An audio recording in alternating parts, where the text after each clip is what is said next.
a lot to talk about. Let's talk about the worst kept secret. My words, not yours. You're going to actually name Rick Hite to the permanent chief position. Why now, Mayor?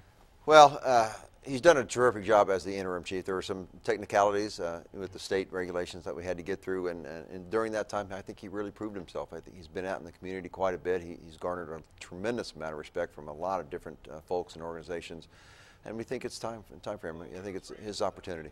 This is a guy that has 3 decades of law enforcement coming in from Baltimore. What does he bring to the city? What did you see in him that we need him right now in this position? Because you've talked to me in the past that public safety is one of your priorities.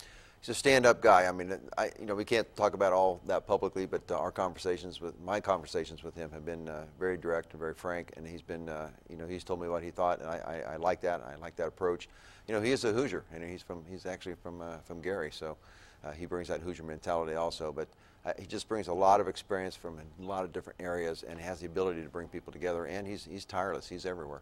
And final question, was he always the top candidate, or had you looked at other places and he just happened to beat everyone else on the list? I think he was always the preference. We're always looking, I think so. We didn't think we needed to do a national search. We thought whoever the person was going to be was in-house at this point in time. Let's talk about budgets. Firefighters and police, we're hoping to get a full raise. Will they get their full raise in light of the budget, or will there be some accommodations or a deal with firefighters and police? Yeah, it's probably going to be an accommodation. We're looking at, right now, we're trying to get to the point where we can do the raise at the half-year point at July 1st. So hopefully we can do that. We always have to worry about our budget. And I always kid that we're not the federal government. I can't print money. There's only so much money, and we have to make sure that that the budget is good, not just for this year, but for future years also. And that's really the issue. We hated to do what we had to do.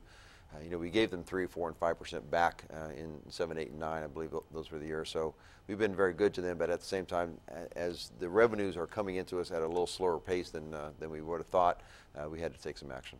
A lot of attention has been placed on the city's south side in the Richmond Hill subdivision. You were there, and you talked about the hope for justice.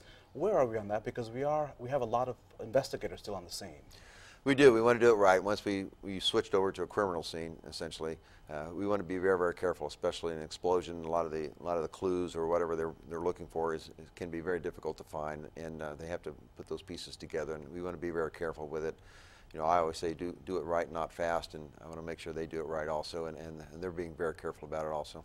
And the last thing on my platter really quick, are you optimistic that we'll get some sort of transit deal this year?